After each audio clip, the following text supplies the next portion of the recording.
Bom, pessoal, a gente está terminando, né, o livro Mente, Magnetismo e Espiritismo, né, o volume 1. E na semana passada, pelo que eu estou vendo aqui, a gente só leu e ficou debatendo no questionamento do Vitor, nem chegou a entrar na resposta. Então, para não ficar assim, a gente entrar direto na resposta, eu vou reler a pergunta, né, para a gente poder se lembrar, né, do que o Lancelin vai expor, né? Alguém quer ler?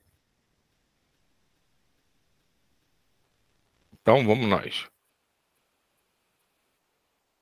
Então a pergunta é o seguinte: a capacidade mental da criatura humana excede em muito aquilo que imagina a vã filosofia terrena. Os estudos espíritas alargaram suficientemente os horizontes mentais da criatura, permitindo-lhe melhor entendimento dessa mecânica energética sutil que se desdobra em planos eterizados, fora do alcance dos sentidos físicos, tendo como ponto de partida a nossa própria usina mental. Se possível, gostaríamos de mais elucidações a respeito da energética mental dos médiuns e doutrinadores, de acordo com a interessante linha de pensamento proposta pelo prezado irmão. E Lancelin começa a expor a opinião dele. Ficou exposta nos estudos realizados em conjunto com o Dr. Carlos, que é um outro espírito que auxiliou o Gustavo e o Vitor na confecção desse livro, a influência dos pais e demais familiares que convivem próximo às crianças. Não só pelas ligações mentais decorrentes do afeto, mas por intermédio de outras formas de conexão mental. Os integrantes do contexto familiar articulam um verdadeiro campo magnético em torno deles, passível de interferir na criança em fase reencarnatória, período bem mais suscetível às alterações do equilíbrio energético. Silvio, eu posso fazer uma consideração rápida? Claro. Nesse parágrafo aqui. Gente, eu me lembrei do livro Francisco de Assis, que a gente está lendo na quinta. Teve uma parte, logo no começo, quando estava no processo do nascimento do Francisco, que o Miramês ele coloca a ideia da ligação dos pais com relação aos filhos. E no momento em que nasce, porque aqui fala, né, não só pelas ligações mentais decorrentes do afeto, mas por intermédio de outras formas de conexão mental. E lá o Miramês coloca que até espíritos como Francisco de Assis, de alta elevação, no momento em que nasce, está acontecendo esse acoplamento, a ligação com os pais é extremamente importante e influencia. E à medida que ele vai se ancorando, se estruturando no campo físico, então a própria conexão com os campos mentais do espírito vai guiando ele na sua reencarnação cada vez mais com independência. Mas na parte inicial, a ligação é muito importante, daí vem a responsabilidade dos pais em manter um padrão mental, sabendo que isso repercute no filho, um padrão mental saudável, buscando uma espiritualidade, você está predispondo ele a conexões com campos mentais do espírito, que são campos mentais mais altos, sabe?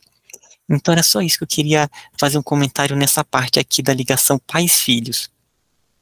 E só para lembrar, né, o que ele fala aqui em fase reencarnatória, né, esse encontro, né, esse envolvimento energético dos pais, ele começa no processo de preparação da reencarnação e continua nos primeiros anos já da criança encarnada, né? Então, não é uma coisa de pouco tempo, não. E isso acontece em todas as gestações, em todas as reencarnações. Porque as pessoas podem achar, depende, não, mas isso é um processo muito bem elaborado nas gestações que são queridas, né? Nas que são rechaçadas, né? Que angustiam os pais, talvez porque os espíritos que vão reencarnar e vão ser pais têm algumas diferenças a acertarem. É feito o mesmo processo pela espiritualidade, tentando trabalhar isso da melhor forma possível. Então, esse trabalho, né, esse envolvimento, essa criação desse campo magnético, unindo pais, até outros familiares que vão estar presentes no início da vida da criança, acontece por um período relativamente longo, se a gente for levar em consideração o tempo terrestre, né?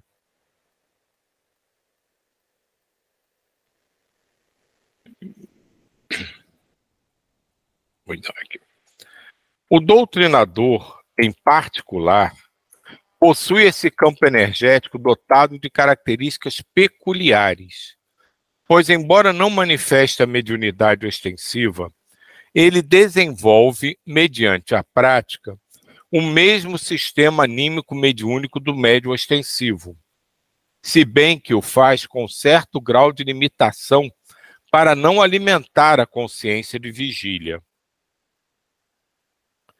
A razão do desenvolvimento desta relação energética que perpassa a mente, o cérebro e o corpo físico é justamente a possibilidade de melhor canalizar a energia.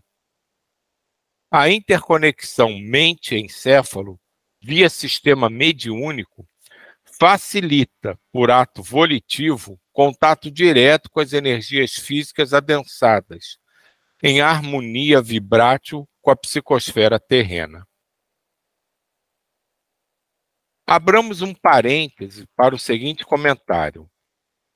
Os médiuns ostensivos trabalham com mais facilidade a modulação das energias procedentes do meio externo, transformando-as conforme as necessidades.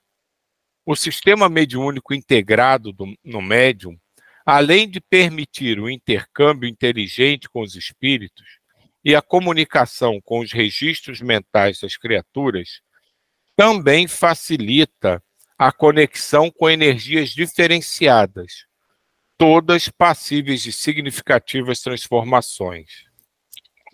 Filho, deixa eu só fazer também um comentário nessa parte. Essa característica de modulação que os médiums eles têm, que é preparada antes dele reencarnar já como uma predisposição, de maneira que isso pode ser ampliada. É como se fosse um rádio, né? A gente compra rádio, ele costuma ser FM e AM, que é uma determinada banda de frequências que você vai mudando ali a sintonia. E o meu pai, ele era um rádio amador. Ele gostava muito de rádios amadores. E aí tinha lá em casa uma rádio que ele chamava de Transglobe. Um Transglobe era um rádio que ele pegava muitas e muitas faixas de frequências completamente diferentes, sabe? Então a gente ia mexendo, ele pegava ondas curtas, ele pegava bandas de pessoas que ficavam falando com radioamadores. Tinha uma banda que era meio que da polícia, sabe? Nem poderia. Tinha uma outra que ele pegava, na época, os telefones sem fio. Ele conseguia pegar. Por quê? Porque eram várias bandas de frequência.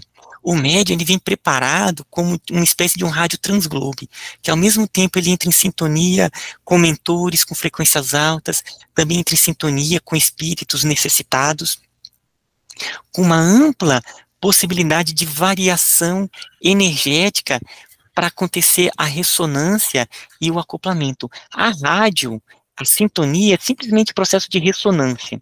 A gente chama que é um circuito ressonante. O médium é a mesma coisa. E no livro Mecanismos da Mediunidade, o André Luiz ele usa exatamente o paralelo, a metáfora do circuito ressonante da rádio, sabe? De rádio, porque é isso mesmo. Ali ele vai acontecendo. E só para fechar essa questão da sintonia, tem um ponto no organismo que é muito importante, não é único, é um conjunto deles, que é a pineal. A pineal é ali meio que a antena espiritual em que coordena, juntamente com outros plexos, outros pontos, esses processos de modulação aqui no campo físico. Agora, eu vou levantar uma questão aqui. Ele mais ou menos equipara, né, o funcionamento, né, da relação encarnado-desencarnado, do esclarecedor, né, e dos médios ostensivos, mas coloca determinadas diferenças. Então, ele fala aqui da modulação pelos médios ostensivos, como você estava explicando aí, da sintonia. Eles podem sintonizar alto e sintonizar baixo. Mas aquele campo específico que é bem desenvolvido nos doutrinadores, esclarecedores, né, ele já é para um trabalho mais de orientação, na canalização de energias para a resolução das dificuldades, das desarmonias do trabalho. Então, ele não permitiria essa mesma modulação com energias mais baixas, ele estaria mais ligado a energias superiores, sublimes? Estaria mais ou menos que fechada a sintonia? Eu acho que sim, sabe, Silvio? Porque, por exemplo, um médium como o Chico é um médium que ele veio com uma missão também de trazer cartas consoladoras. Então, para receber cartas consoladoras, tanto o médium ele precisa ter uma capacidade muito grande de modulação alta, com frequências também de espíritos que recém desencarnaram em situações de muito sofrimento.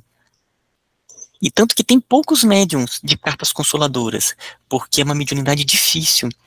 E então acho que talvez o doutrinador, que ele coloca aqui como um médium, né? Até tá no finalzinho da página anterior ali.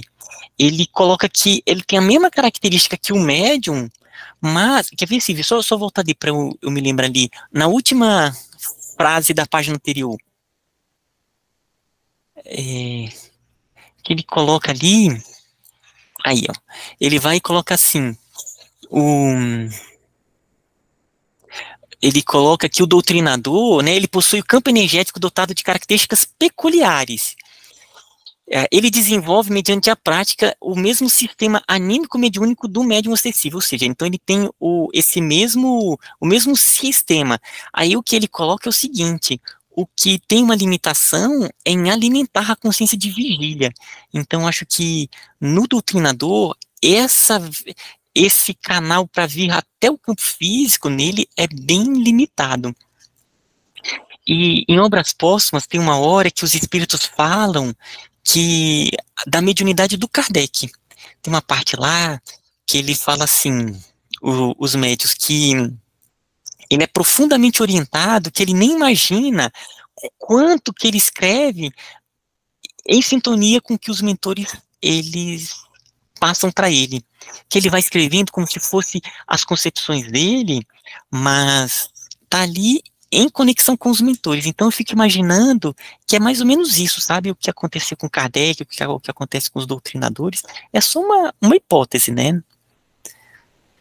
Então, antes de passar para o Jair, rapidinho, então esse campo que ele coloca como quase que específico, né, o mais desenvolvido nos esclarecedores, não deixa de ser também uma barreira de proteção para ele, né?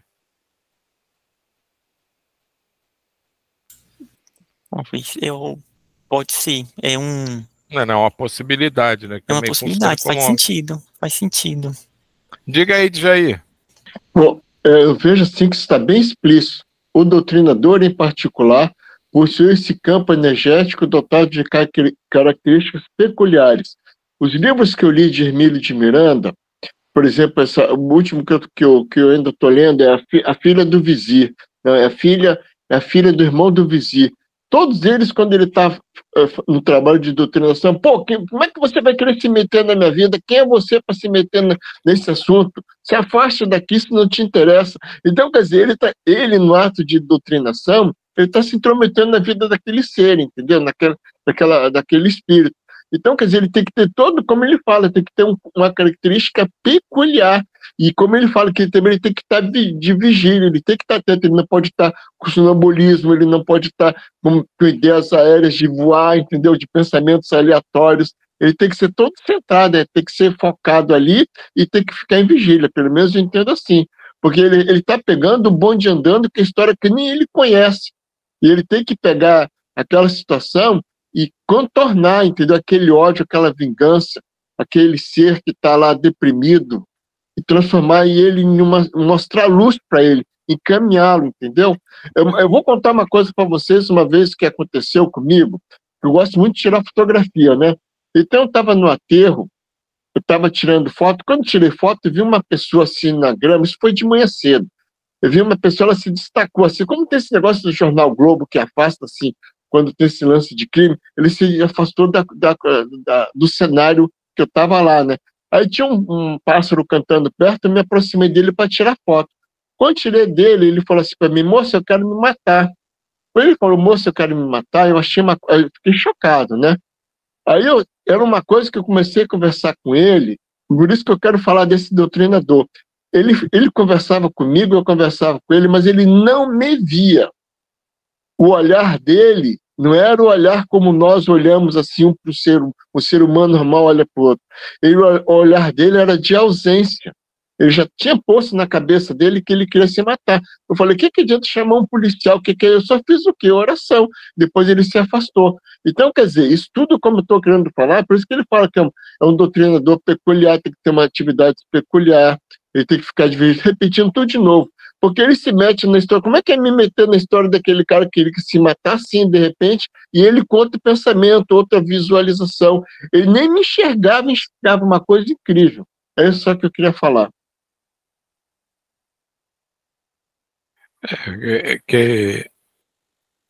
Esse exemplo que você até deu do livro aí, né? Eu sempre acompanhei e vi essa coisa, né? O trabalho do esclarecedor, ele é extremamente intuitivo. Ele não para pensar, as coisas vão vindo na cabeça dele e o espírito com quem ele está conversando naquele momento, dependendo da desarmonia que ele apresenta, ele faz de tudo para encontrar qualquer coisa que desequilibre o esclarecedor naquela hora. Então ele começa a falar do passado, até, né, parece brincadeira, mas jogar verde, né, partindo do ponto que, se eu sou assim, você também não é. Então ele tenta de todas as formas tirar essa atenção, e acho que aí que eu estava falando da proteção que esse campo também exerce, para que ele não entre na sintonia com aquelas energias que estão sendo despejadas sobre ele, com o único intuito de fazer com que o trabalho não se realize. Porque no momento que ele conseguir desestabilizar, desarmonizar esse esclarecedor, como que ele fecha esse canal? Ele perde essa sintonia através desse campo dos esclarecedores e a intuição meio que se perde. Diga, DJ. Pegando esse gancho que você falou, nesse livro tem uma situação muito interessante. O espírito era tão endurecido, tão assim, jogava tão verde, que ele já passou por vários doutrinadores e ele conseguia ludibriá-los. Entendeu? Porque ele jogava verde e o doutrinador era enganado e ele se afastava um período, depois ele se acoplava de novo. Entendeu? Porque não tinha toda essa proteção que você acabou de descrever aí, entendeu? É isso. Eu achei interessante.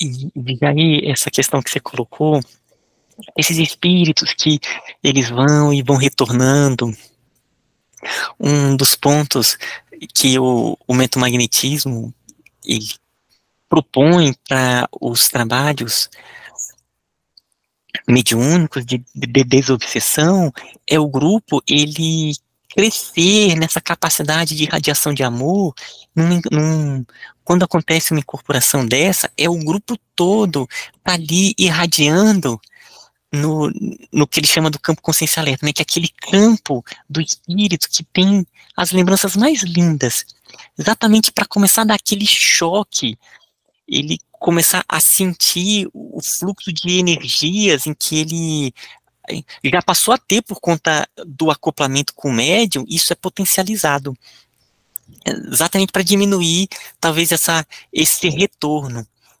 Então, as palavras ali do esclarecedor, eles se tornam quase que,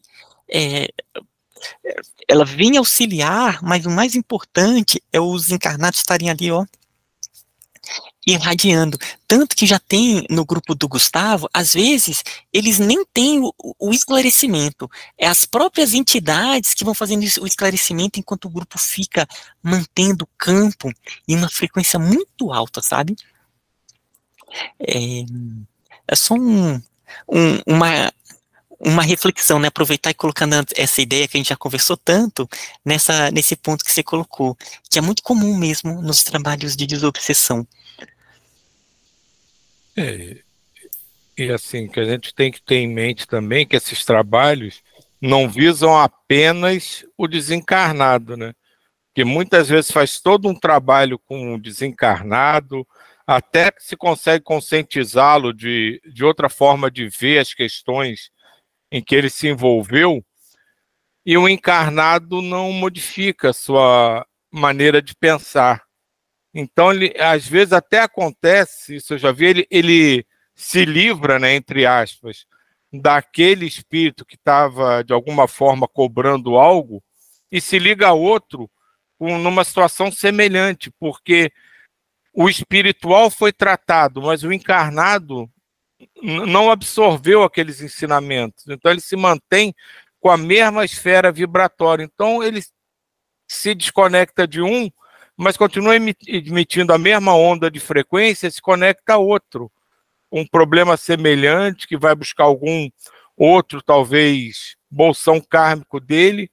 Então, e por isso que às vezes é comum, e se eu vi algumas vezes, pessoas passarem por um tratamento onde é feito um grande número de coisas e voltar depois como se nada tivesse acontecido no tratamento anterior. Ele continua cheio de problemas, cheio de espíritos ligados a ele, tentando desarmonizar e destruí-lo, porque ele não absorveu nada daquele momento. E muita gente faz isso quando vai procurar um tratamento, ele acha que o tratamento é só conversar e organizar a parte espiritual, e não trabalha o que tem em si mesmo para resolver. Então fica um círculo que até você conseguir quebrar tudo isso para a coisa fluir para o encarnado, às vezes demora muito tempo.